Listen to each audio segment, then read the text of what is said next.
ಹೌದು guys, big boss ಮನೇಲಿ ಈಗ ಒಂದು ಹೊಸ ಟಾಸ್ಕ್ನೇ ಕೊಟ್ಟಿದ್ದಾರೆ ಅಂತ ಹೇಳ್ಬೋದು. ಸೊ ಇಲ್ಲಿ ಟಾಸ್ಕ್ ಏನು, ಹಾಗೆ 2 ಟೀಮ್ಗಳನ್ನು ಮಾಡಿದ್ದಾರೆ. ಯಾವ್ಯಾವ ಟೀಮಲ್ಲಿ ಯಾರಿದ್ದಾರೆ, ಯಾವ ಟೀಮಿಂದ ಯಾರು ಉಸ್ತುವಾರಿ ಆಗ್ತಿದ್ದಾರೆ, ಅದೆಲ್ಲವನ್ನು ಇದೇ ವಿಡಿಯೋದಲ್ಲಿ ಹೇಳ್ತೀನಿ. ಅದಕ್ಕಿಂತ ಮುಂಚೆ ನೀವು ನನ್ನ ಚಾನಲ್ನ ಸಬ್ಸ್ಕ್ರೈಬ್ ಮಾಡ್ಕೊಂಡಿಲ್ಲ ಅಂದರೆ ಸಬ್ಸ್ಕ್ರೈಬ್ ಮಾಡ್ಕೊಳ್ಳಿ. ಹಾಗೆ ನಿಮ್ಮ ಫೇವ್ರೇಟ್ ಕಂಟೆಸ್ಟೆಂಟ್ ಯಾರು ಅನ್ನೋದನ್ನು ಕಮೆಂಟ್ ಮಾಡಿ. ಸೊ ಇಲ್ಲಿ ಟಾಸ್ಕ್ ಏನು ಅಂತಂದರೆ, ಒಂದು ದೊಡ್ಡ ಡ್ರಮ್ ಇರುತ್ತೆ. ಆ ಡ್ರಮ್ಮನ್ನು ಇಬ್ಬರು ವ್ಯಕ್ತಿಗಳು ಮೇಲುಗಡೆ ಹಿಡ್ಕೋಬೇಕು. ಹಾಗೆ ಅಪೋಸಿಟ್ ಟೀಮ್ನಿಂದ ಇಬ್ಬರು ವ್ಯಕ್ತಿಗಳು ಸ್ವಿಮ್ಮಿಂಗ್ ಪೂಲಲ್ಲಿರುವಂಥ ನೀರನ್ನು ಬಕೆಟಲ್ಲಿ ತಂದು ಆ ವ್ಯಕ್ತಿಗಳು ಹಿಡ್ಕೊಂಡಿರೋಂಥ ಡ್ರಮ್ ಒಳಗಡೆ ಆ ನೀರನ್ನು ಹಾಕಿ ತುಂಬಿಸ್ಬೇಕು. ಇದು ಟಾಸ್ಕ್ ಆಗಿರುತ್ತೆ. ಸೊ ಇಲ್ಲಿ 2 ಟೀಮ್ಗಳನ್ನು ಮಾಡಿದ್ದಾರೆ. ಸೊ ಒಂದು ಟೀಮಲ್ಲಿ ರಘು, ಸೂರಜ್, ಗಿಲ್ಲಿ, ಕಾವ್ಯ, ಸ್ಪಂದನ, ಧ್ರುವಂತ್ ಮತ್ತು ರಾಶಿಕಾ ಶೆಟ್ಟಿ ಅವರು ಇದ್ದಾರೆ. ಇನ್ನೊಂದು ಟೀಮ್ನಲ್ಲಿ ಅಶ್ವಿನಿ ಗೌಡ, ಅಭಿಷೇಕ್, ರಿಷಾ, ಜಾನ್ವಿ, ರಕ್ಷಿತಾ, ಧನುಷ್ ಹಾಗೆ ಮಾಡೋರು ಇದ್ದಾರೆ. ಸೊ ಇಲ್ಲಿ ರಘು ಅವರ ತಂಡದಿಂದ ಗಿಲ್ಲಿ ಅವರು ಉಸ್ತುವಾರಿ ಮಾಡ್ತಾ ಇದ್ದಾರೆ. ಹಾಗೆ ಅಶ್ವಿನಿ ಅವ್ರ ತಂಡದಿಂದ ಅಶ್ವಿನಿ ಅವರು ಉಸ್ತುವಾರಿ ಮಾಡ್ತಾ ಇದ್ದಾರೆ. ಸೊ ಇಲ್ಲಿ ಯಾವ ಟೀಮ್ ಆಡ್ತಾ ಇರುತ್ತೆ, ಅಪೋಸಿಟ್ ಟೀಮ್ನ ಉಸ್ತುವಾರಿ ಬಂದು ಅಲ್ಲಿ ಆ ಆಟನ ನೋಡಬೇಕಾಗತ್ತೆ, ಎಲ್ಲಿ ಮೋಸ ನಡೀತಿದೆ ಅನ್ನೋದನ್ನು. ಹಾಗೆ ಸೊ ಇಲ್ಲಿ ಗಿಲ್ಲಿ ಅವರು ಟೀಮ್ ಆಡ್ತಾಯಿದ್ರೆ ಅಶ್ವಿನಿ ಅವರು ಆ ಟೀಮ್ನ ಉಸ್ತುವಾರಿನ ಮಾಡ್ತಾ ಇರ್ತಾರೆ. ಸೊ ಇಲ್ಲಿ ಗೇಮಲ್ಲಿ ಧನುಷ್ ಮತ್ತು ಅಭಿಷೇಕ್ ಅವರು ಆ ಡ್ರಮ್ಮನ್ನು ಎತ್ತಿಡ್ಕೊಳ್ಳುವಂಥ ಕೆಲಸನ ಮಾಡ್ತಾ ಇದ್ದಾರೆ. ಇನ್ನು ಆ ಕಡೆಯಿಂದ ಕಾವ್ಯ ಮತ್ತು ಸ್ಪಂದನ ಅವರು ಬಕೆಟಲ್ಲಿ ಸ್ವಿಮ್ಮಿಂಗ್ ಪೂಲಲ್ಲಿರೋ ನೀರನ್ನು ತಂದು ಈ ಡ್ರಮ್ಗೆ ಹಾಕುವಂಥ ಕೆಲಸ ಮಾಡ್ತಾಯಿದ್ದಾರೆ. ಸೊ ಇಲ್ಲಿ ಅಭಿ ಮತ್ತು ಧನುಷ್ ಅವರು ಆ ಡ್ರಮ್ನ ಮೇಲ್ಗಡೆ ಹಿಡ್ಕೊಂಡಿರ್ತಾರೆ. ಸೊ ಕಾವ್ಯ ಮತ್ತು ಸ್ಪಂದನ ಅವ್ರಿಗೆ ಆ ಬಕೆಟಲ್ಲಿರೋ ನೀರನ್ನು ಡ್ರಮ್ಗೆ ಹಾಕೊಳ್ಳೋಕ್ಕೆ ಅಂತೇಳಿ ಅಲ್ಲಿ ಒಂದು ದೊಡ್ಡ ಬಾಕ್ಸ್ನ ಇಟ್ಟಿರ್ತಾರೆ. ಆ ಬಾಕ್ಸ್ ಮೇಲೆ ನಿಂತ್ಕೊಂಡು ಆ ಡ್ರಮ್ಮಲ್ಲಿ ನೀರು ಹಾಕಬೇಕು. ಸೊ ಇಲ್ಲಿ ಅಭಿಷೇಕ್ ಅವ್ರು ಏನು ಮಾಡ್ತಾರೆ ಅಂತಂದರೆ, ಆ ಡ್ರಮ್ನ ಇನ್ನೊಂದು ಕಡೆ, ಒಂದು ಕಡೆಯಿಂದ ನೀರು ಹಾಕಬೇಕು, ಒಂದು ಕಡೆ ಮಾತ್ರ ಬಾಕ್ಸ್ ಇರುತ್ತೆ ನಿಂತ್ಕೊಳ್ಳೋಕ್ಕೆ.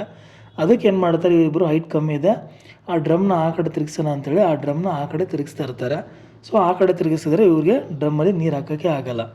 ಆ ಟೈಮಲ್ಲಿ ಅಭಿ ಅವರು ಕೆಳಗಡೆ ಇಟ್ಟಂಥ ಆ ಬಕೆಟನ್ನು ಒದ್ಬಿಡ್ತಾರೆ. ಸೊ ಇಲ್ಲಿ ಗಿಲ್ಲಿ ಅವ್ರು ಬಂದು ಹೇಳ್ತಾರೆ, ಗುರು ನೀನು ಹಂಗೆ ಬಕೆಟೆಲ್ಲ ಒದೆಯಂಗೆಲ್ಲ, ಇದು ರೂಲ್ಸ್ ಬುಕ್ಕಲ್ಲಿ ಇಲ್ಲ ಅಂತ ಹೇಳ್ತಾರೆ. ಅದಕ್ಕೆ ಅಶ್ವಿನಿ ಗೌಡ ಅವ್ರು ಬಂದು ನಂದೊಂದು ಎಲ್ಲಿಡಲಿ ಅಂತ ಒಂದು ಜಗಳ ಸ್ಟಾರ್ಟ್ ಮಾಡ್ತಾರೆ. ಲಾಸ್ಟ್ ವೀಕಲ್ಲಿ ಜಗಳ ಮಾಡದೆ ಕಂಟ್ರೋಲ್ ಮಾಡೋಕ್ಕೆ ಆಗಿರಲಿಲ್ಲ ಇವ್ರಿಗೆ. ಸೊ ಅದಕ್ಕೆ ಸಿಕ್ತು ಚಾನ್ಸ್ ಅಂತೇಳಿ ಬಂದು ಇಲ್ಲಿ ಹೆಂಗೋ ನಾನು ಈ ಮ್ಯಾಟ್ರಲ್ಲಿ ಜಗಳ ಆಡಿದ್ರೆ ಟೀಮ್ ನನಗೆ ಸಪೋರ್ಟ್ ಮಾಡೇ ಮಾಡ್ತಾನೋ ಕಾರಣಕ್ಕೇನೋ ಬಂದು ಜಗಳ ಸ್ಟಾರ್ಟ್ ಮಾಡ್ತಾರೆ. ಅದಕ್ಕೆ ಗಿಲ್ಲಿ ಅವ್ರು ಹೇಳ್ತಾರೆ, ಹೋಗಮ್ಮೋ ಹೋಗು, ನಿನಗೆ ಯಾರಿಲ್ಲ, ನಿನ್ನ ಕೆತ್ಕೆ ಇಲ್ಲ, ಯಾರು ನಿನ್ನ ಬಗ್ಗೆ ಮಾತಾಡಿಲ್ಲ ಅಂತ ಹೇಳ್ತಾರೆ. ಅದಕ್ಕೆ ಅಶ್ವಿನಿ ಗೌಡ ಶುರು ಮಾಡ್ಕೊತಾರೆ. ಅವ್ರ ಬಗ್ಗೆ ಗೊತ್ತಿದೆ ಇಲ್ಲ, ಚಿಕ್ಕದಿರೋದನ್ನು ದೊಡ್ಡದಾಗಿ ಮಾಡಿಕೊಂಡು ಅಲ್ಲಿ ಏನಾಗಿರುತ್ತೆ ಅದರದ್ದು 100 ಪಟ್ಟು ಜಾಸ್ತಿ ಹೇಳುವಂಥ ಕೆಲಸ ಅವ್ರದ್ದು. ಅದಕ್ಕೆ ಅಶ್ವಿನಿ ಅವರು, ಏನು ಅಮ್ಮೋಗಿಮ್ಮಲ್ಲ ಅಂತಿದೀಯಾ, ನಿನ್ನ ಯೋಗ್ಯತೆ ಗೊತ್ತಿಲ್ವಾ, ಹಂಗೆ ಹಿಂಗೆ ಅಂತೇಳಿ ಏನೇನೋ ಅಂತಾರೆ. ಇನ್ನು ಈ ಥರ ಅಂದಾಗ ಯಾರಿಗೆ ತಾನೇ ಕೋಪ ಬರಲ್ಲ, ಒಂದು ಸರಿ ಓಕೆ, 2 ಸರಿ ಓಕೆ.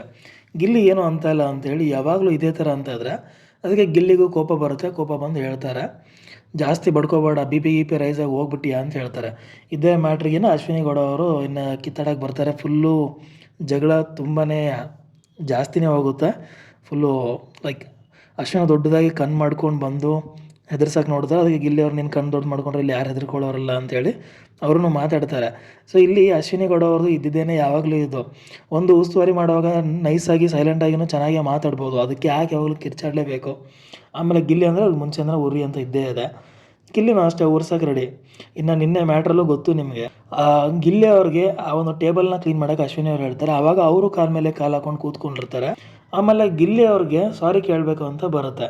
ಅವರು ಅಶ್ವಿನಿ ಅವರು ಪದೇ ಪದೇ ಮಿಸ್ಟೇಕ್ ಮಾಡ್ತಿರೋದಕ್ಕೆ, ಪದೇ ಪದೇ ರೂಲ್ಸ್ ಬ್ರೇಕ್ ಮಾಡ್ತಿರೋದಕ್ಕೆ ಸಾರಿ ಕೇಳೋಂದಾಗ ಗಿಲ್ಲಿ ಅವ್ರ ಕಾಲ ಮೇಲೆ ಕಾಲಿಟ್ಟು ಕೂತ್ಕೊಂಡಾಗ ಇವ್ರಿಗೆ ಉರಿದು ಬಿಡುತ್ತೆ. ಅಲ್ಲ ಇವಳು ಮಾಡಿದ ಮಾತ್ರ ಸರಿ, ಬೇರೆಯವ್ರು ಮಾಡಿದಾಗ ನ್ಯಾಯ ಮಾನ ಮರ್ಯಾದೆ ಎಲ್ಲ ಬರುತ್ತೆ ಇವ್ರಿಗೆ. ಸೊ ಅದೊಂದು ಹೇಳಬೇಕಿತ್ತು. ಮುಂದೆ ಏನು ನಡೀತಾನೆ ನೆಕ್ಸ್ಟ್ ವಿಡಿಯೋದಲ್ಲಿ ಹೇಳ್ತೀನಿ. Thank you.